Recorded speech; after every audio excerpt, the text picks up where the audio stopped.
దేవుడు మన మధ్య కార్యరూపం దాల్చిన నిన్ను మాత్రమే నమ్మేదయ్యా అనే పాట పల్లవి చరణాలు పాడుకుని దేవుడిని మహిమపడదాం. అందరూ పాడాలి, మనస్ఫూర్తిగా అందరూ పాడాలి. దేవుని స్తోత్రం. హల్లెలూయా హల్లెలూయా హల్లెలూయా హల్లెలూయా. సంతోషంగా ఉన్న వారు అందరూ రెండు చేతులు పైకి దేవుని స్తోత్రం చెప్పాలి. హల్లెలూయా హల్లెలూయా హల్లెలూయా హల్లెలూయా. నాకు నిన్నటితో నా హృదయంలో భారం అంతా పోయిందేమో, నేనైతే చాలా హుషారుగా ఉన్నాను. మనందరం సంతోషంగా ఉందాం. 40 దినాల ఈ ప్రయాణాన్ని దేవుడు చక్కగా ప్రారంభించాలి. దేవుని స్తోత్రం. ఆయన నమ్ముదాం. నిన్ను మాత్రమే నేనమ్మానయ్యా, నీవు మాత్రమే నా ధైర్యం యేసయ్యా. నిన్ను మాత్రమే నేనమ్మానయ్యా, నువ్వు మాత్రమే నా ధైర్యం యేసయ్యా. నీ బాహుబలమే నడిపించును, నా స్థితులన్నిటినీ సరిచేయును. నీ బాహుబలమే నడిపించును, నా స్థితులన్నిటినీ సరిచేయును. కృప చూపువాడవయ్యా నీ పిల్లలకు, కృప చూపువాడవయ్యా, కృప చూపువాడవయ్యా నీ పిల్లలకు, కృప చూపువా. అందరూ చెప్పండి, నిన్నే నమ్మానయ్యా, నిన్ను మాత్రమే నేనమ్మానయ్యా, నువ్వు మాత్రమే నా ధైర్యం యేసయ్యా. నిన్ను మాత్రమే నేనమ్మానయ్యా, నువ్వు మాత్రమే నా ధైర్యం యేసయ్యా. నా ముందు నీ ఉండగా ఎదురొచ్చువాడెవడు, కార్యము చేయక అడ్డుపడువాడెవడు. నా ముందు నీ ఉండగా ఎదురొచ్చువాడెవడు, కార్యము చేయక యుద్ధము నీదేనయ్యా. వస్తువులుగా పూర్ణము సాగెదనయ్యా. జయమిచ్చువాడవయ్యా నీ పిల్లలకు, జయమిచ్చువాడవయ్యా, జయమిచ్చువాడవయ్యా నీ పిల్లలకు, జయమిచ్చువాడవయ్యా. అందుకేయా నిన్ను మాత్రమే నేనమ్మానయ్యా, నిన్ను మాత్రమే నా ధైర్యం యేసయ్యా. నిన్ను మాత్రమే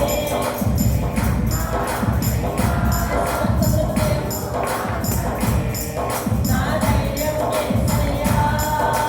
నీ బాహుబలమే నడిపించును, నా స్థితులన్నిటినీ సరిచేయును. నీ బాహుబలమే నడిపించును, నా స్థితులన్నిటినీ సరిచేయును.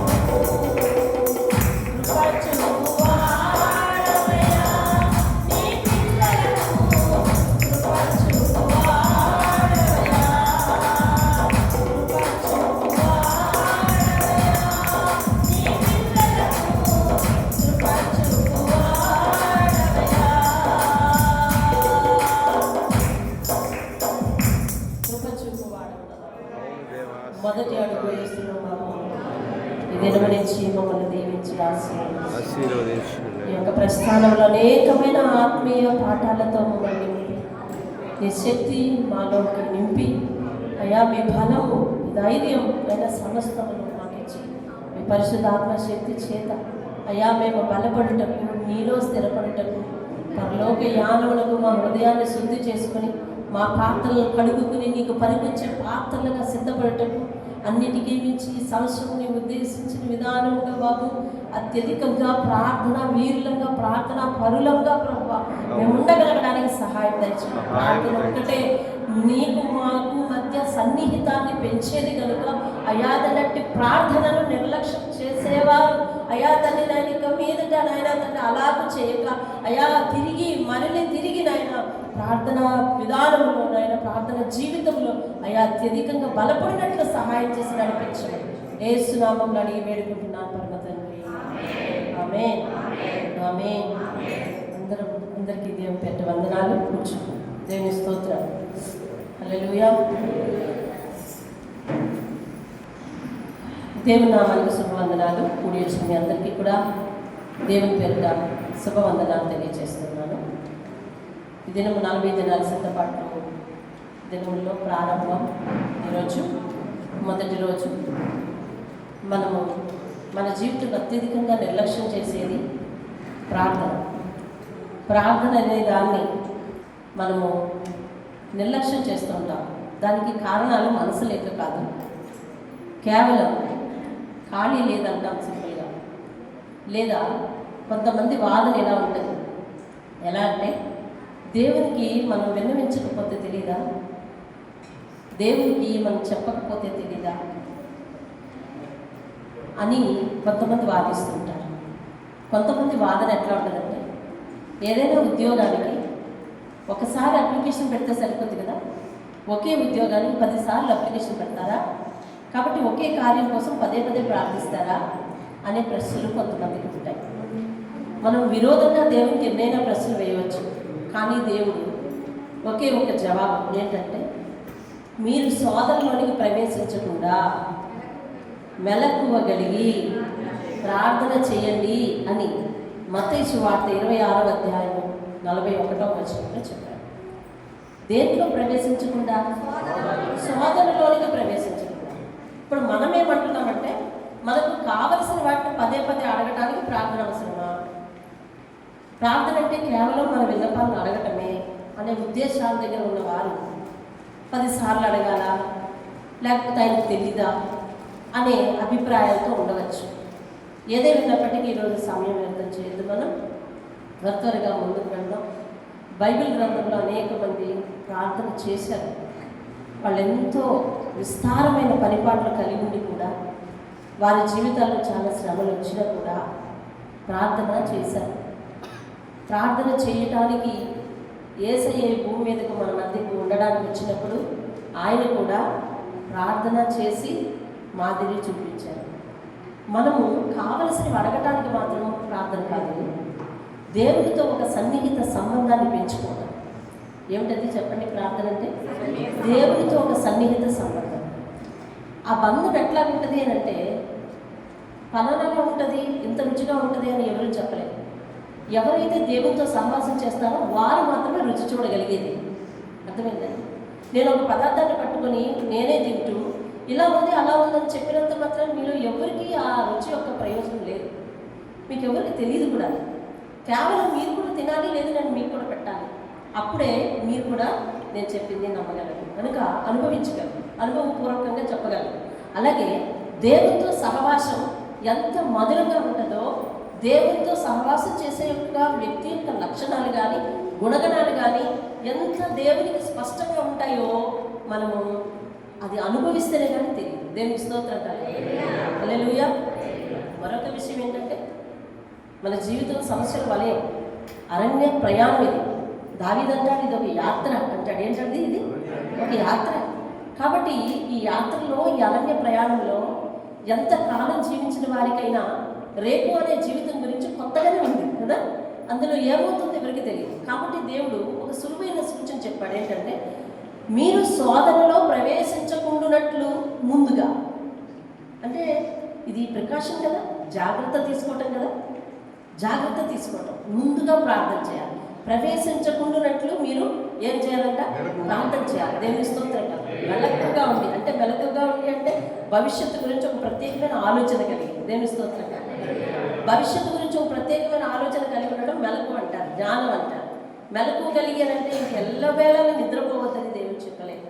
ఏమండి?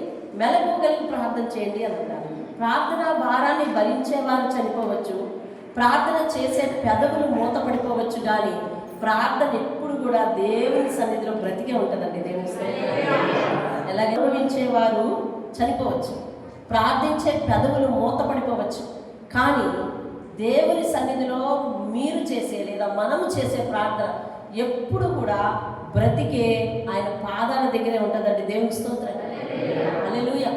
కాబట్టి ప్రార్థన దేవునితో ఒక చక్కని సంబంధాన్ని పెంచాయి. ఎక్కువ ప్రార్థన పనులు దేవునికి ఇష్టలు కనుక ప్రార్థన చేసే అలవాటును నేర్చుకుందాం. అయితే మన మొట్టమొదట ప్రార్థన వీరుడు అబ్రహాముతో మొదలు పెడతాం. దేవుని స్తోత్రం, హల్లెలూయా. అందరూ ఎక్స్పెక్టేషన్ చేసి ఉంటారు, అందుకే నవ్వుకుంటున్నారు. సరే, అబ్రహాముతో ఎందుకంటే అబ్రహాము ఒక ప్రత్యేకమైన వ్యక్తి బైబిల్లో. నిజంగా ఆయన ఆది కాండంలో ఉన్నాడు, ఇటు మన క్రైస్తవ సమాజానికి మూల పురుషుడు, విశ్వాసులకు తండ్రి అయినాడు. అలా మహమ్మదీయులకు కూడా ఆయనకు కూడా మూల పురుషుడు, వారు కూడా విశ్వాసులకు తండ్రి, మా అందరికీ, మా జనాన్నంతటికీ కూడా తండ్రి అంటారు. అలాగే యూదులు కూడా అలానే అంటారు. ఏదైనా కానీ ఒక ప్రత్యేకమైన పోర్షన్ ఉంది ఆయనతో.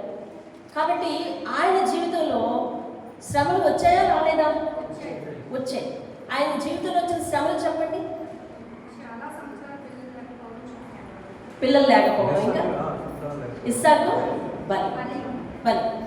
మెయిన్లీ ఈ రెండే మనకు ఎక్కువగా మనల్ని మన మనసును తాకింది.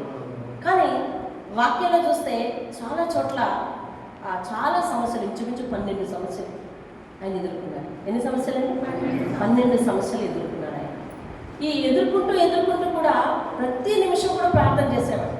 ఆయన ప్రార్థన విధానం ఎలాంటిదంటే ఈ సీరియల్లో మనం అనగా ఈ 40 రోజుల సీరియల్లో ప్రార్థన పరుని పేరు తెలుసుకుంటాం.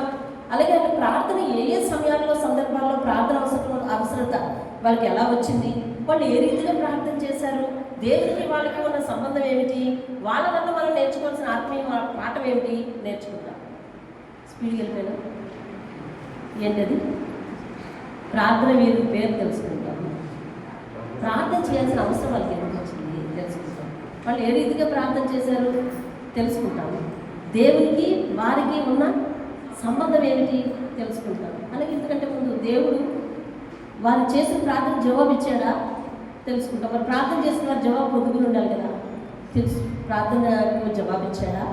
అలాగే వారి నుంచి మనం నేర్చుకోవాల్సిన ఆత్మీయ పాఠాలు ఏంటి ఇవాళ వింటాం. అంతేకాక సమయం అయితే అయిపోతుంది, సమయం అయితే పరిగెడుతుంది, మనం గంటన్నర పెట్టుకున్నాం. చివరిలో మన సంఘ అవసరతల కొరకు ఒక చిన్న గొలుసు ప్రార్థన కూడా చేద్దాం. దేవుని స్తోత్రం కలుగుతుంది, హల్లెలూయా. రైట్, అబ్రహాము మరి చూద్దాం 12వ అధ్యాయంలో అతని యొక్క ప్రస్థానం ముఖ్యంగా ప్రారంభమవుతుంది. అబ్రహాము ఎక్కడ చేరితే అక్కడ బలిపీఠం కడుతూ వస్తాడు. అదే అతని ప్రార్థన తీరు. ఎక్కడ చేరాడో, ఎక్కడ ఉంటాడో అక్కడ ఒక బలిపీఠం కట్టేస్తాడు. ఆయన ప్రార్థన తీరు అది. ఆయన తెరహు కుమారుడు. తెరహుకే 70 సంవత్సరాల వయసులో పుట్టాడు ఆయన. వాళ్ళదేమో కల్దీయుల ఊరు. రాసుకునే వారికి ఇన్ఫర్మేషన్ చెప్తున్నాను, నేను ముందుకు వెళ్ళిపోవాలి తొందరగా. విగ్రహారాధికుల బ్యాక్గ్రౌండ్ అది. దేవుణ్ణి ఎరిగారు. 12వ అధ్యాయం వచ్చేసరికి ఆయన ప్రస్థానం మొదలవుతుంది. జాగ్రత్తగా చూడండి. ఆయన జీవితంలో ఇంచుమించు 12 సమస్యలతో పోరాడాడు ఆయన. అందులో 12వ అధ్యాయం మొదటి వచనం, నీవు లేచి నీ దేశం నుండి, నీ బంధువుల నుండి, నీ తండ్రి ఇంటి నుండి బయలుదేరి నేను చూపిస్తున్న దేశానికి. ఇది ఆయన జీవితంలో మొట్టమొదటి వచ్చిన సమస్య. నేను ప్రార్థిస్తున్నాను, మహాగణమైన తండ్రి, ఈరోజు అబ్రహాం గురించి ఒక లోతైన విషయాలు మేమందరము నేర్చుకుంటాం. దేవునికి స్తోత్రం కలుగునుగా. ఇదే మొట్టమొదటి సమస్య. ఈ సమస్య ఎలాంటిది అంటే, ఇప్పుడు చూడండి, మీరున్న ప్రాంతంలో మీరున్నారు. మన ప్రాంతంలో చాలామంది బయట నుంచి వచ్చి కూడా జీవిస్తున్నారు. ఉన్న పాటున దేవుడు నీకు దర్శనంలో కనిపించి నీ కుటుంబంలో వాళ్ళందరినీ విడిచిపెట్టి నీవు నీ పిల్లల్ని తీసుకుని వేరే దేశం వెళ్ళు, నేను చూపిస్తున్న దేశం వెళ్ళు అని చెబితే అది సులువైన పని అంటారా, కష్టమైన పని అంటారా? చాలా కష్టమైంది కదా. అందులో చుట్టూ ఉన్న వారితో బంధాలను తెంచుకుని వెళ్ళాలి కదా, అదొక కష్టమైన పని. కానీ అలాంటి సమయంలో అబ్రహాం చాలా మానసిక క్షోభ గురయ్యి ఉంటాడు. ఒక మనిషిగా మనకుండదా ఆ మానసిక క్షోభ? ఉండేది. కాబట్టి అలా మానసిక క్షోభకు గురయ్యి ఉంటాడు. అది చాలా విపరీతమైన కష్టమే. కానీ ఆ కష్టాన్ని ఎదుర్కొని అబ్రహాం ఏం చేశాడు? 4వ వచనం చదవండి. చాలు. ఏం చేశాడు? దేవుడు చెప్పిన ప్రకారం చేశాడు. 7వ వచనం చూడండి. యెహోవా అబ్రహాముకు ప్రత్యక్షమై. చాలు. చెప్పిన పని చేసినందుకు అబ్రహాముకు ఎవరు ప్రత్యక్షమయ్యారండి? దేవుడు ప్రత్యక్షం. నేను అక్కడక్కడ ముక్కలు చూపించుకుని వెళ్తున్నాను. మీరు ఆత్మీయంగా దీన్ని ఫాలో అయ్యేవారు ఇంటి దగ్గర కూడా కొంచెం కష్టపడి ఈరోజు వాక్య ధ్యానం ఏంటో దాన్ని చదువుకుంటే మీకు ఇంకా దేవుడు ఇంకా ఇంకా అనేకమైన విషయాలు మీకు తెలియచేస్తాడు. దేవుని స్తోత్రం కదా.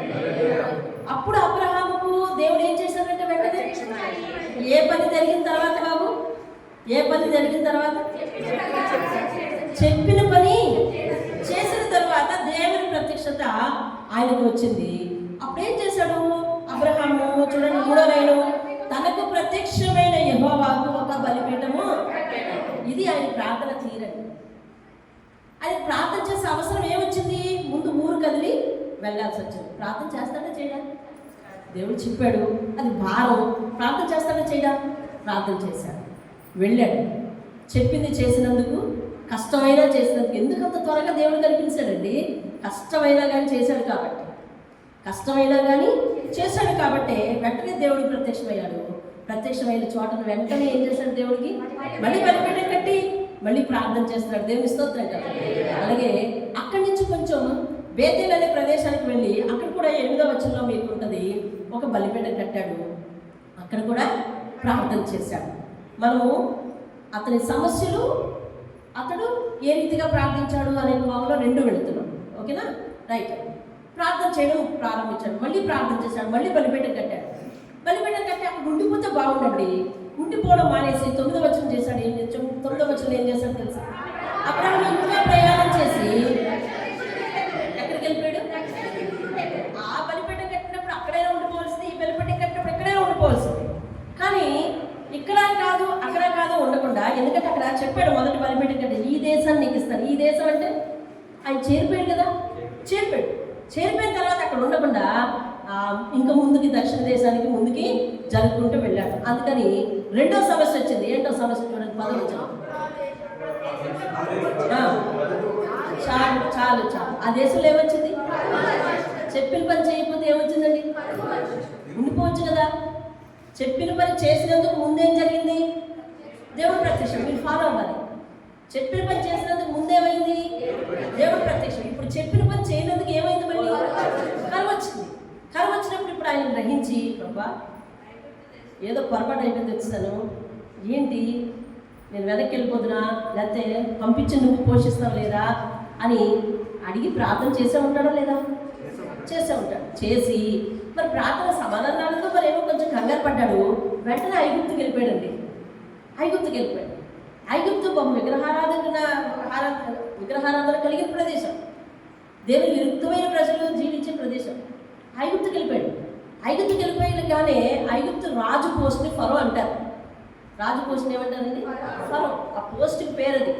వెంటనే అబ్రహాము తన భార్యతో వాళ్ళందరితో వచ్చేస్తే ఆ ఫరో, ఆ దేశపు ప్రజలు ఫరో ఎదుట అబ్రహాము భార్యని పొగుడుతారు. చాలా అందంగా ఉంది ఆమె అని చెప్పి.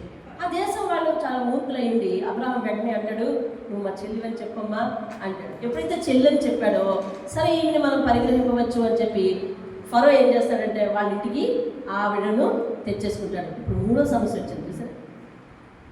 సాధారణంగా అబ్రహాం ఎదుర్కొన్నది 2 సమస్యలు. 1 పిల్లలు లేని సమస్య, 2 పిల్లలు నెమ్మన్న సమస్య అనుకుంటాం. మొదట లేచి రావడానికి ఎంత బాధపడాలి, ఇక్కడేమో కరువు వచ్చింది, ఏది కాని ప్రదేశం, ఎంత బాధపడాలి. ఇప్పుడేమో సొంత భార్యని ఆ ఫరో తీసుకెళ్ళిపోయినాడు, ఎంత బాధపడాలి. ఏడుస్తున్నాడు, బాధపడుతున్నాడు. పరిశుద్ధాత్ముడు అన్నీ రాయి, కానీ ప్రార్థన పూర్వకంగానే ఉంటున్నాడు. వెంటనే దేవుడు ఏం చేశాడు తెలుసా? ఫరో ఇంటంతటిని చూడండి, అక్కడ చూడండి 17వ వచనం 2వ లైన్ చూడండి. ఫరో అతని ఇంటి వారిని మహావేదనల చేత బాధించాడు. ఎవరు బాధించారండి? దేవుడు. ఎవరు బాధించారు? ఫరోని అతని ఇంటి వారిని వేదనల చేత ఎవరు బాధించారు? దేవుడు ఎందుకు బాధిస్తున్నాడు? అబ్రహాం ప్రార్థన చేస్తున్నాడు. ఇక్కడ దేవుని స్తోత్రం కదా. ఇండైరెక్ట్గా ఆయన ప్రార్థన జీవితం చూడాలి. అర్థమైందండి? ఈయన ప్రార్థన చేస్తున్నాడు, అయ్యా నా భార్య ఎవరు ముట్టకూడదు అక్కడ అని ప్రార్థన చేస్తున్నాడు. అందుకని వెంటనే ఫరో ఇంటి వాళ్ళందరికీ ఏమొచ్చేసిందండి? మహావేదన వచ్చేసిందట. అప్పుడు వెంటనే వాళ్ళు పిలిచి, బాబు తీసుకెళ్ళినా ఎందుకెళ్ళి చేసావు, ఎంత పని చేసావు ఇప్పుడు అని చెప్పి తిరిగి దేపెట్టారు. అమ్మాయ ఆ సమస్య సాల్వ్ అయింది. సాల్వ్ అయిన తర్వాత అబ్రహాము గుర్తు తెలుసుకున్నాడు, నాకు ఎందుకు ఈ కష్టాలు వచ్చాయి, దేవుడు చెప్పించోడు నేను ఉండలేదు, అందుకని కష్టాలు వచ్చాయి. అందుకని 13వ అధ్యాయం 4వ వచనం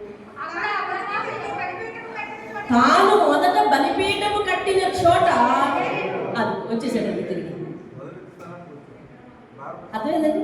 మీకు అర్థమైంది? ఇప్పుడు ఎక్కడ ఉండమన్నాడో అక్కడ ఉండలేదు, వెళ్ళాడు, బాధ మీద బాధ తెచ్చుకున్నాడు, అందుకని గ్రహించుకున్నాడు. చివరికి వినండి, దేవుడు ఒక ఆత్మీయ పాఠాలు మీకు చెప్తున్నాడు. మన జీవితంలో దేవుడు చెప్పిన పనిని చేయకపోతే శ్రమలు వస్తాయి. శ్రమలు వచ్చినట్టునే మనం దేవుడిని ఎలా ప్రశ్నించాలి? ఏమనంటే, అయ్యా నాలో దోషం ఏంటో నాకు చెప్పు, నాలో దోషం ఏంటో నాకు చెప్తే నేను యూటర్న్ తీసుకుంటాను, నా ప్రవర్తన మార్చుకుంటాను అని చెప్పాలి. చెప్తే అప్పుడు దేవుడు మన లోపం ఏంటో చూపిస్తాడు. నేను ప్రార్థన చేస్తున్నాడు కాబట్టి తిరిగి వెనక్కి వెళ్ళాలనే ఒక ఆలోచన దేవుడు కల్పించాడు. దేవుని స్తోత్రం కలిగింది. వెళ్ళిన చోట హాని జరగలేదు చెప్పాలి, వెళ్ళిన చోట హాని జరగలేదు, మళ్ళీ ఎక్కడ క్షేమమో అక్కడికి నడిపింపబడ్డాడు. దేవుని స్తోత్రం కలిగింది. ప్రార్థన నీ జీవితంలో క్షేమాన్ని నిలవ ఉంచుతుంది. నువ్వు ఒకవేళ రాంగ్ స్టెప్ వేస్తే కనుక దేవుడు నీతో మాట్లాడేటట్టు చేస్తుంది. రాంగ్ స్టెప్ వేసి వెళ్ళావు కాబట్టి శ్రమను ఎదుర్కొంటే కనుక ఆ శ్రమల్లో నువ్వు నలిగిపోకుండా నీ చుట్టూ రక్షణ కవచంలా ఉంటది. అందరికీ అన్నీ తెలుసా? దేవుని మీద ఆధారపడుతూ కంగారు పడి ఒకవేళ తప్పుగా అడిగేసామనుకోండి, దేవుడు మనల్ని డైరెక్ట్ చేస్తాడండి. దేవుడు మనకి త్రోవ చూపిస్తాడు. అబ్రహమా, ఇది శ్రమల వలయం, నువ్వు ఎక్కడ ఉండకూడదు, అక్కడ ఉండాలి. పరిస్థితులను సరిదిద్దుకునే జ్ఞానం మనలో లేనప్పుడు మనము ఏ రీతిగా దేవుని మీద ఆధారపడాలంటే ప్రార్థనతోనే ఆధారపడాలి. దేవుని స్తోత్రం. హల్లెలూయా. అటువంటి ప్రార్థన ఈ రోజు నుంచి నువ్వు నెగ్లెక్ట్ చేయడానికి వీల్లేదు. ఇక్కడ గంటన్నర గడుపుతావేమో, తెల్లవారి కుటుంబంతో ఏం గడుపుతావో, వ్యక్తిగతంగా కూడా ప్రార్థనలో గడిపే విశ్వాస జీవితంలోనికి 40 దినాలు నువ్వు తర్పిది పొందాలి. దేవుని స్తోత్రం కలుగునుగా. హల్లెలూయా. ఎన్ని సమస్యలు ఇప్పుడు? 3 సమస్యలు.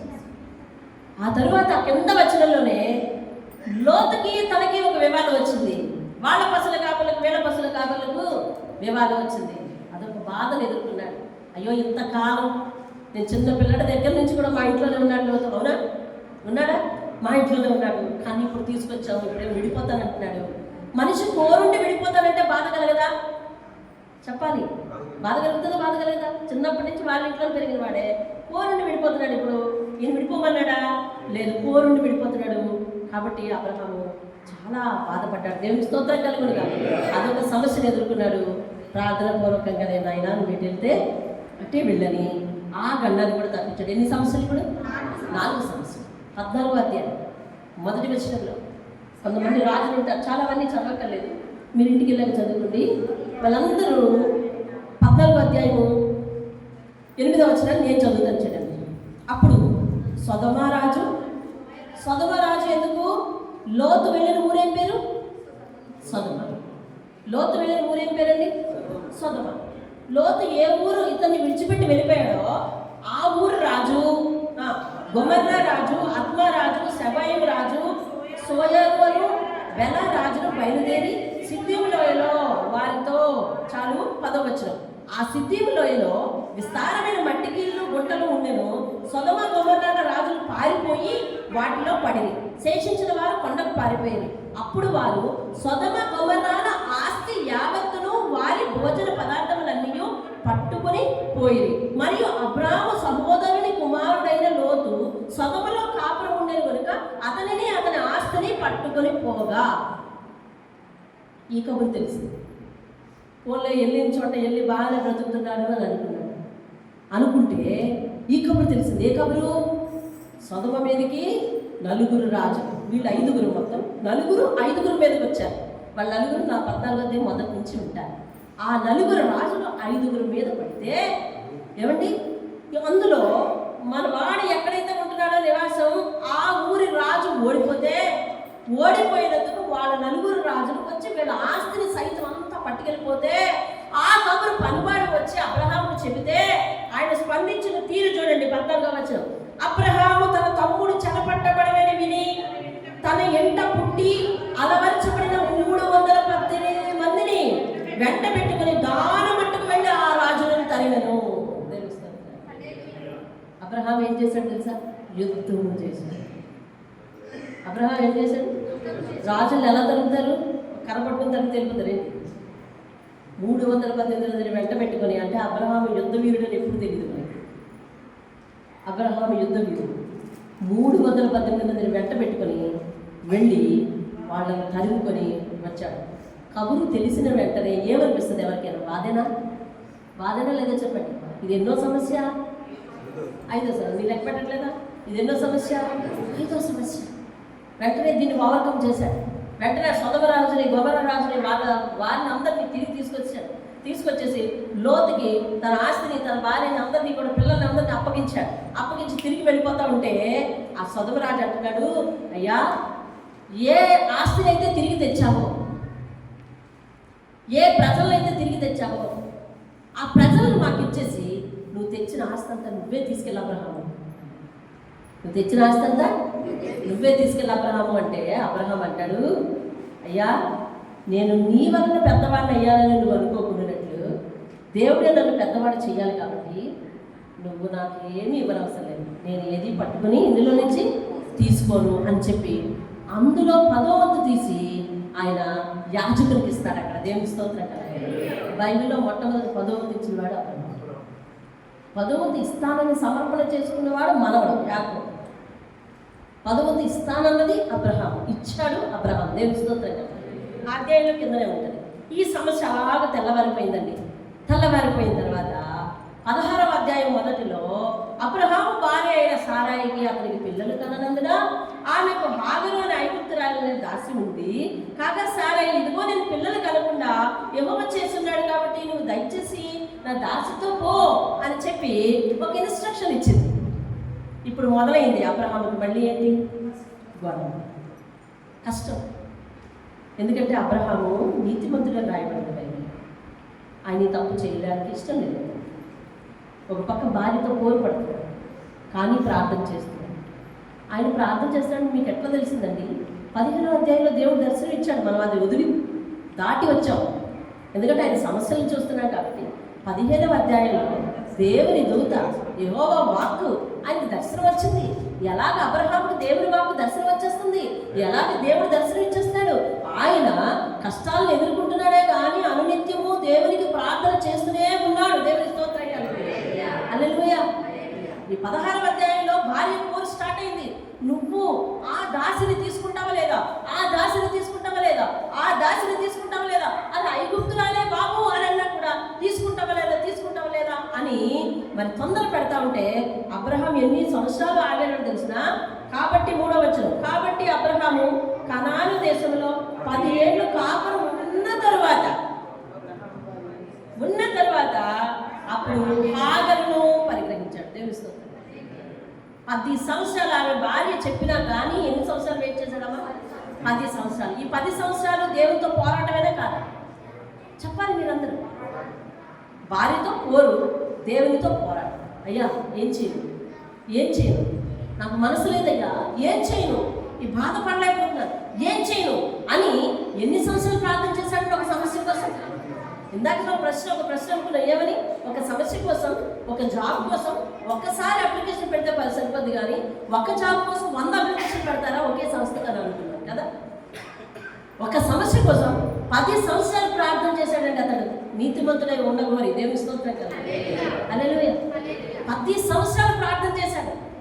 మనం 2 రోజులు ప్రార్థన చేస్తే అలసిపోతున్నాం. 3 రోజులు ప్రార్థన చేసి మనం కోరింది రావడం లేదని అలసిపోతున్నాం. 4 రోజులు ప్రార్థన చేస్తున్నాం, దేవుడు మన ప్రార్థన వెళ్ళలేదని సర్టిఫై చేస్తున్నాం. 5వ రోజు ప్రార్థన చేస్తున్నాం, నాలో ఏదో పాపం ఉంది కావాలి అందుకే దేవుడు వెళ్ళలేదని అంటున్నాం. 6వ రోజు సర్టిఫై చేస్తున్నాము, లేదు దేవుడికి ఇది అసాధ్యం, దేవుడు చేయలేడు అనేస్తున్నాం మనం. కానీ 10 సంవత్సరాలు ప్రార్థన చేసేటటువంటి ఎన్ని సంవత్సరాలు చేశాడమ్మా? 10 సంవత్సరాలు చేశాడు ప్రార్థన. 10 సంవత్సరాలు చేశాడు ప్రార్థన. 10 సంవత్సరాలు ఏకదాటిగా ప్రార్థన చేశాడు. ఏం చేయమంటావయ్యా అని చెప్పి. ఇక ఈమె పోరు ఆపకపోయేసరికి ఆయన ఏం చేశాడంటే హాగర్ని తీసుకున్నాడు. ఎన్నో సమస్యలు లెక్క పడుతున్నారా మీరు? ఓకే, 6వ సమస్య అయిపోయింది. పిల్లలు కలిగారు. పిల్లలు కలిగిన తర్వాత ఇదిగో చూడండి, 5వ వచనం చదవండి. అప్పుడు సారాయి ఏంటది? నా ఉసురు నీకు తగులును. ఏమైందమ్మా? మధ్యలో తిరగద్దు, చదవండి. నేనే కదా నా దాసిని నీకు ఇచ్చి పెళ్లి చేశాను. తాను గర్భవతిని తెలుసుకుని నేను నా దృష్టికి నీచమైన దానిని అయితేని నాకును నీకును యెహోవా న్యాయం తెచ్చిందాక అని అబ్రహాముతో అంటే, అబ్రహాం ఇదిగో నీ దాసి నీ చేతిలోనే ఉన్నదమ్మా, నీకు మనసు వచ్చినట్టు దాన్ని చేయమని సారాయితో చెప్తే సారాయి దాన్ని శ్రమ పెట్టడం మొదలుపెట్టింది. ఆమె ఇంటి నుండి పారిపోయింది. ఇది అబ్రహాముకు సమస్య కాదా? సమస్య కాదా? ఒకరోజు బాధపడితే వెళ్ళిపోయింది ఆవిడ? ఒకరోజు బాధపడితే వెళ్ళిపోయింది ఆవిడ? అంటే బాధ పెట్టడం మొదలుపెట్టింది. అది చూసి భరిస్తున్నాడు అబ్రహాం. ఏమనలేదు, అది చూసి భరిస్తున్నాడు అబ్రహాం. ఇదొక పెద్ద మానసిక షాక్ అండి కదా. అసలు ఈయనకి ఇష్టం లేని ఇచ్చింది, ఇచ్చిన తర్వాత చిత్రహింసలు పెడుతుంటే దానికి తట్టుకోలేక మన ఫైన్ మార్నింగ్ ఆగరు కనిపించట్లేదు లేదు అన్నారు. అవును కదా, ఆగరు కనిపించట్లేదు అన్నారు. ఇంట్లో వ్యక్తి కనిపించట్లేదంటే బాధనే లేదా? బాధ. ఇదొక సమస్యను ఎదుర్కొన్నాడు. వెంటనే దేవుడే ఇతను అబ్రహాము పరిగెత్తి వెళ్ళి ఆవిడ ఎక్కడున్నాడు వెతకలా, దేవుని సన్నిధికి వెళ్ళి మోకరించి ప్రార్థన చేశారు. అలాగని మీకు ఎలా తెలుసు? అక్కడ ప్రమేయం అబ్రహాము వెళ్ళి వెతికిన ప్రమేయం ఏమీ లేదు, ప్రార్థన చేశారు.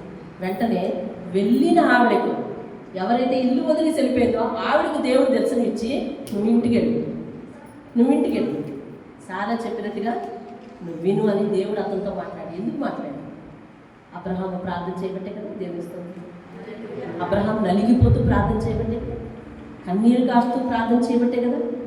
వెంటనే దేవుడు ఆఖరికి ప్రత్యక్షమైపోయి వెళ్ళమ్మా ఇంటికి వెళ్ళి, అక్కడ ఇంటి దగ్గర నా కుమారుడు ఏడుస్తున్నాడు, వెళ్ళు, నువ్వు ఇంటికి వెళ్ళి ఆమె చెప్పినట్టుగా విను అని చెప్పి ఆ సమస్యను అలాగా దేవుడు పూరించాడని దేవుని స్తోత్రం. హల్లెలూయా.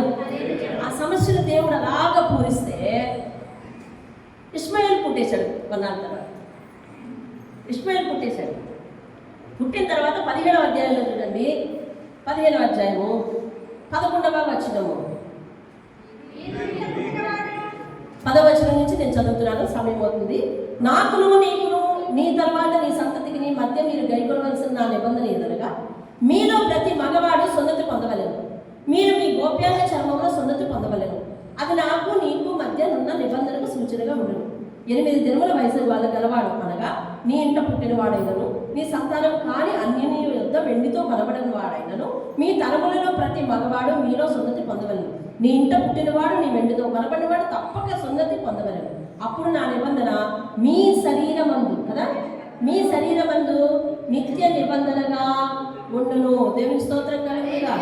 23వ వచనం చదువుదాం. అప్పుడు అబ్రహాము తన కుమారుడైన ఇష్మాయేలును తన ఇంట పుట్టిన వారందరినీ తన వెండితో కనబడిన వారందరినీ అబ్రహాము ఇంటి మనుషులలో ప్రతి వారిని పట్టుకుని దేవుడు తనతో చెప్పిన ప్రకారము ఆ దినమందే వారి గోప్యాంగ చర్మమును సున్నతి చేశాను.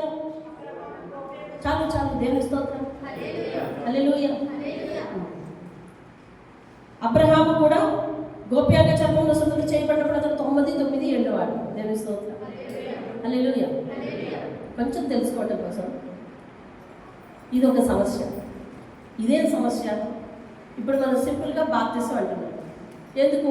యేసుక్రీస్తు కార్చిన రక్తాన్ని ఎవరైతే ఒప్పుకుని ఆయన రక్షకుడని ఒప్పుకొని ఆయన నామంలో నీతి బాప్తిస్మాన్ని తీసుకున్నామో దేవునితో మనము ఆయనతోని సంబంధంలోనికి వెళ్ళినట్టు. దేవుని స్తోత్రం. ఆ రోజుల్లో అలా కాదు. ఆ రోజుల్లో మీ శరీరమందు నేను అక్కడ ఏమన్నాను చెప్పండి, మీ శరీరమందు, అప్పుడు నా నిబంధన మీ శరీరమందు నిత్య నిబంధనగా. దేవుని స్తోత్రం. వాళ్ళ శరీరం నుంచి రక్తం ఒలికించే కార్యక్రమం అండి. గోప్యాంగ చర్మం అంటే మరి ఇది మగవారిగా చేయమన్నాడు. వారి యొక్క అవయవాన్ని కత్తితో కొయ్యాల్సిన పరిస్థితి అండి.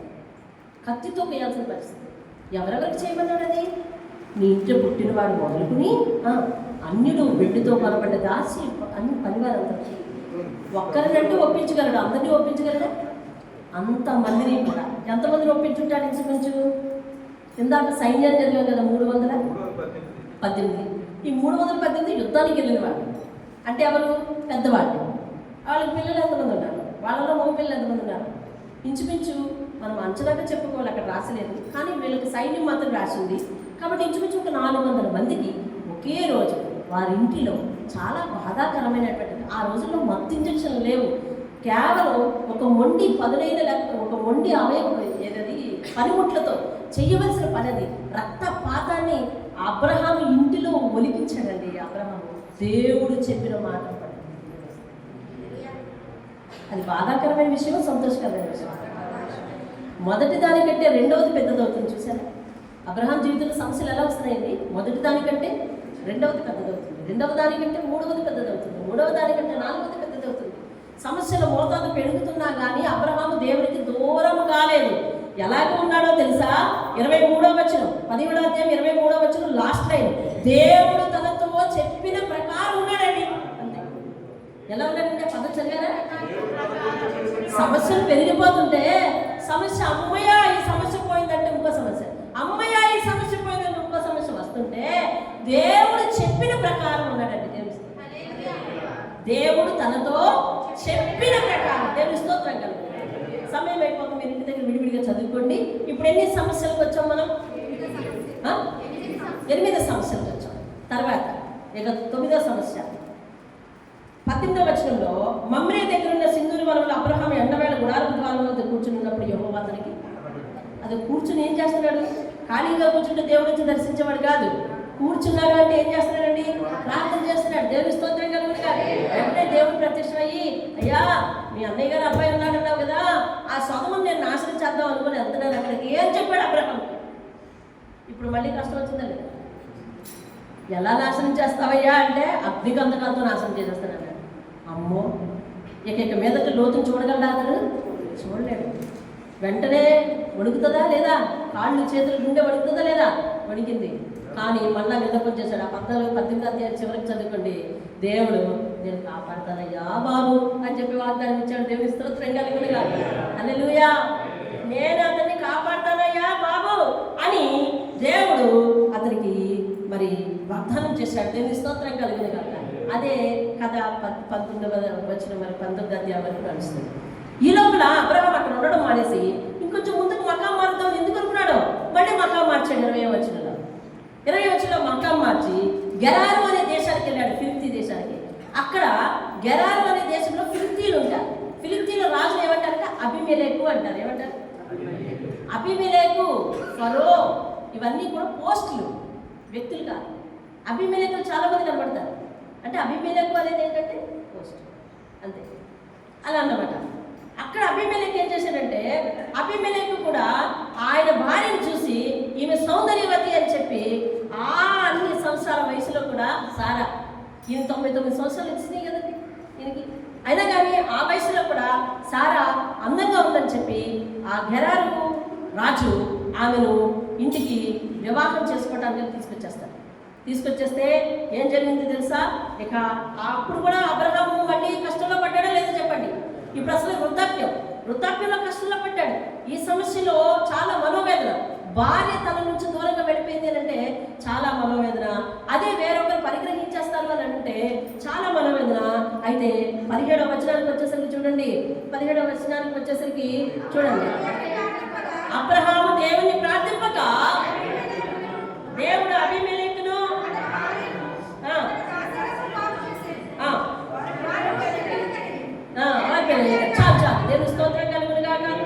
మీరు మధ్యలో చదువుకుంటే నాకు ఆలస్యం అవుతుంది, సమయం అయిపోతుందని ఫాస్ట్గా వెళ్తున్నాను. మధ్యలో చదువుకుంటే ఆమెను ఇంటిలో తీసుకొచ్చి పెట్టినందుకు అబ్రహాము అబీమెలెకు వారి అందరికీ దేవుడు గర్భం వచ్చాడంట.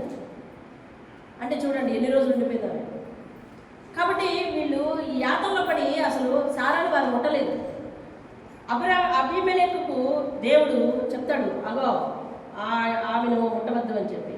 కాబట్టి అబీమెలెకు ఒప్పుకుంటాడు దావీదు దగ్గరికి, ఎవరి దగ్గరికి, అబ్రహాం దగ్గరికి వచ్చి, దేవుడు నన్ను అడ్డగించాడు కాబట్టి నేను ఏ పని చేయలేదు అని చెప్తాడు. అప్పుడు వారందరూ వారి ఇంటి మీదకి వచ్చిన శాపం ఎందుకు వచ్చిందో వాళ్ళు తెలుసుకొని అప్పుడు అబ్రహాంని పిలిపించి, అయ్యా నువ్వు ప్రార్థన చేసి మీ చెల్లిని నువ్వు తీసుకెళ్ళు అని చెప్పి, ఇదిగో మీ అన్న అని చెప్పి అదే బంధంతో అప్పగించేస్తాడు అబీమెలెకు. సమస్య సాల్వ్ అయిందా లేదా? సమస్య సాల్వ్ అయిందా లేదా చెప్పండి. ఎన్ని సమస్య ఇది? 10 సమస్య అయిపోయింది. పోలేండి, మళ్ళీ ఒకటి ఎక్కువ వేసిన ఒకటి చెప్తారు కండి. వద్దులే, అబ్రహాంకి ఇవే కష్టాలు ఇంకా ఎక్కువ కదా. ఈ సమస్య సాల్వ్ అయిందని ఇంటికి వచ్చేసేసరికి 9వ వచనం చూడండి, 21వ అధ్యాయం 9వ వచనం. అప్పుడు అబ్రహామునకు ఐగుప్తులైన హాగరు కనిన కుమారుడు వెటకారం చేశాడంట సారా గారిని. చేస్తే గొడవ పెట్టిందంట. గొడవ పెట్టి అంది, ఈ దాసిని దీని కుమారుని వెళ్ళగొట్టు, బయటికి పంపించేయి. మళ్ళీ సమస్య రేజ్ అయింది. ఆ సమస్య నుంచి ఏదో బయటపడ్డాడు. బయటపడ్డాక అదిగో 33వ వచనంలో ఆయన అబ్రహాము బేర్షెబాలో ఒక పిచ్చుల వృక్షము నాటి అక్కడ నిత్య దేవుడైన యెహోవా పేరిట ప్రార్థన చేశాను. దేవుని స్తోత్రం. ఏ దేవుడని పేరు పెట్టాడండి అబ్రహాం? నిత్య దేవుడు. ఎందుకనంటే ఆ గెరారు రాజు అబ్రహాంతో ఒక నిబంధన చేస్తాడు, ఇక నీకు నాకు ఏ ఇబ్బంది లేదు, ఇక నుంచి మనకి ఏం గొడవలు లేవు అని చెప్పినప్పుడు వాళ్ళు ఒక నిబంధన చేసి అక్కడ ఒక నిత్య దేవుడైన దేవుడికి బలిపీఠం కడతాడు. ఆ సమస్య కూడా పోయింది. దేవుని స్తోత్రం. ఫైనల్, లాస్ట్ అండ్ ఫైనల్ సమస్య ఇస్సాకు బలి. ఇస్సాకు బలి. ఇస్సాకు బలి మనం పదే పదే వింటున్నాం. ఇస్సాకు దేవుడు బలి ఇవ్వనప్పుడు అబ్రహాము సే ఎస్, ఇస్తాను ప్రభు అని చెప్పాడు కదా, చెప్తాము ఇస్తాను. చూడండి, అబ్రహాము జీవితంలో ఇన్ని సమస్యల తరువాత దేవుడు అబ్రహాముని ఇలా మెచ్చుకున్నాడు. ఎలాగ తెలుసా? 12వ 13వ వచనం, 14వ వచనం, 16వ వచనం లేదా 12వ వచనం చదివేయండి. 12వ వచనం, ఆ చిన్నవాని మీద చేయి వేయము, అతన్ని ఏమీ చేయము, నీకు ఒక్కడై ఉన్న నీ కుమారుని నాకు వెనుదీయలేదు కనుక నీవు దేవునికి భయపడవాడవని ఇందువలన. ఏమని ముద్రేశాడండి? నీవు దేవునికి. మనకెన్ని కష్టాలు వచ్చినాయి, దేవుడు మన మీద ఏ ముద్ర వేస్తాడు? ఎలాంటి ముద్ర వేస్తాడు? కష్టాలు వచ్చినంటే నాకెందుకు రావాలి, నష్టం వచ్చినంటే నాకెందుకు రావాలి, అసలు నష్టం వచ్చేస్తుందనంటేనే భయపడిపోయి మనము దేవుడిని ప్రశ్నిస్తాం కదా. అయితే దేవుడు మన మీద ముద్ర ఎలా వేస్తాడు? ఆయన ద్వారా మనం నేర్చుకోవాల్సిన ఆత్మీయ పాఠాలు వినండి. కార్యం ఆలస్యమైన ఆయన విడిచిపెట్టే పరిస్థితి, ప్రార్థనలో వెనుకంజ వెయ్యి. దేవుడు ఎల్లప్పుడూ మనతోనే ఉన్నాడని నమ్మాలి. దేవుడు ఎల్లప్పుడూ మనతోనే ఉన్నాడని నమ్మాలి. దేవుడు పిలిస్తే కనుక, ఒకవేళ అబ్రహాముని పిలిచినట్టుగా మీలో ఎవరినైనా సేవకు పిలిస్తే కనుక కారణాలు చెప్పకూడదు. నేను చేయలేను, లేకపోతే అలాగా ఇలాగా అని కారణాలు చెప్పకూడదు. ఎల్లప్పుడూ కూడా అబ్రహాము తన కుటుంబం కోసమే కాకుండా ఇతరుల కొరకు ప్రార్థన చేశాడు. ఎవరెవరి కోసం చేశాడు? లోతు కోసం చేశాడు. లోతు విడిపోయిన తర్వాత లోతు కోసం చేస్తూనే ఉన్నాడు. అలాగే ఆ గెరారు రాజు కుటుంబంలో కూడా వెళ్ళి వాళ్ళు ప్రార్థన చేయమని అడిగితే ప్రార్థన చేశాడు. ఆ అస్తమాటు బలిపీఠం కట్టి ప్రార్థన చేయడం ఆయనకు అలవాటు. అందుకని దేవుడు తలచి కూడా ఆయనకు ప్రత్యక్షం అవుతూనే ఉన్నాడు. దేవుని స్తోత్రం. అబ్రహాము మరి జనములకు తండ్రి అని, విశ్వాసులకు తండ్రి అని పేరు పొందాడు. దానికి కారణం ఏమిటి అని అంటే, విశ్వాసం అనేది కనిపించింది నమ్ముతుంది. అబ్రహాం కనిపించింది నమ్మాడు. దేవుని స్తోత్రం కలుగుతుంది. ఒకసారి ఈ మాట చదివేయండి. యెషయా గ్రంథం 41వ అధ్యాయం 8వ వచనం. యెషయా గ్రంథం 41వ అధ్యాయం 8వ వచనం.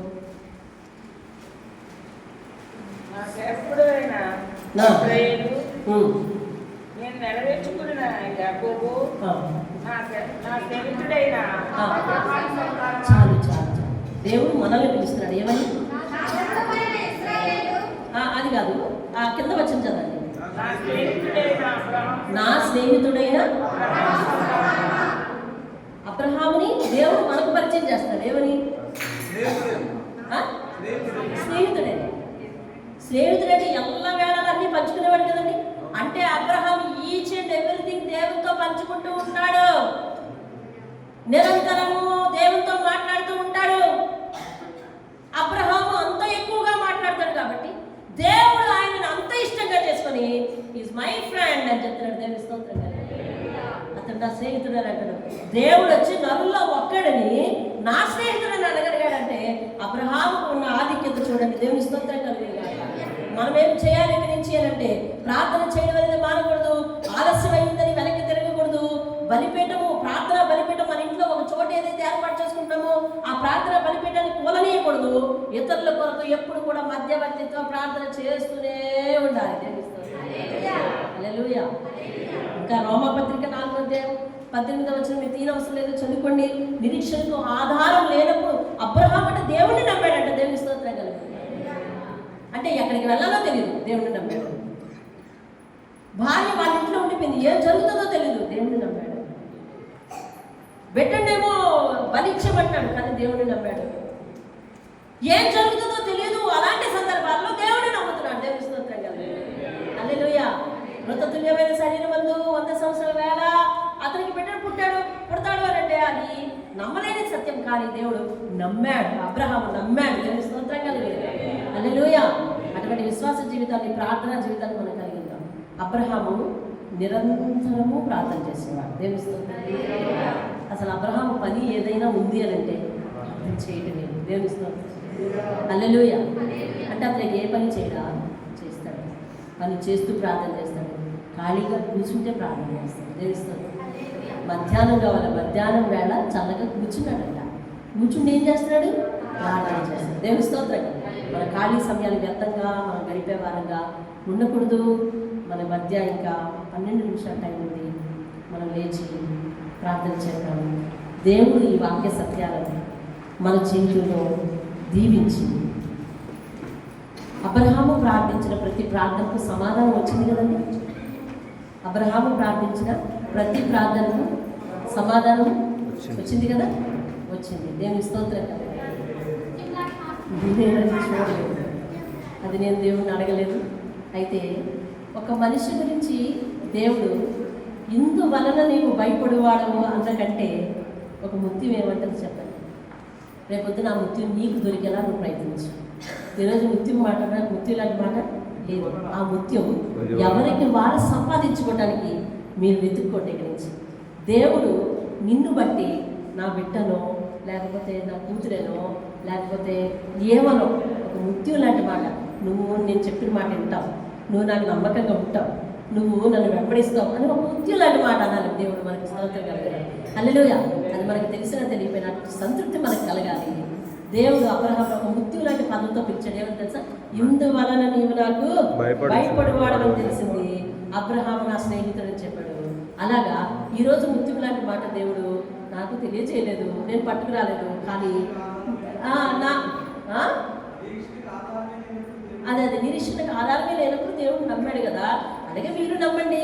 నమ్మి మరి నిన్ను గురించి దేవుడు ఒక ముత్యం లాంటి మాట పలికేలాగా మీరు దేవుని దగ్గర వెతకండి. దేవుని స్తోత్రం కలగండి. హల్లెలూయా, హల్లెలూయా. ప్రార్థన చేద్దాం. మహోన్నతమైన దేవా, వాక్యమైన ప్రతి ఒక్కరిలో ఓ చక్కని ప్రార్థనా జీవితాన్ని పెంచి మీ నామానికి మహిమ తెచ్చుకోండి.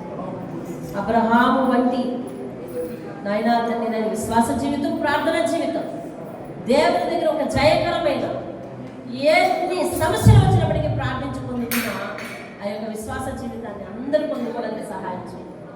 అబ్రహాము బట్టి దేవుడు ఏదైతే ఒక సాక్ష్యం ఇచ్చాడో అలా ఈరోజు కూడుకున్న మా అందరి జీవితాలను బట్టి, మా అందరి ప్రార్థన విధానాన్ని బట్టి, విశ్వాస తీరును బట్టి నీవు ఒక బిరుదు ఇవ్వయ్యా, నీవు ఒక వకాల్తా ఇవ్వుతండి. నీకు సహాయం చేసి నడిపించండి.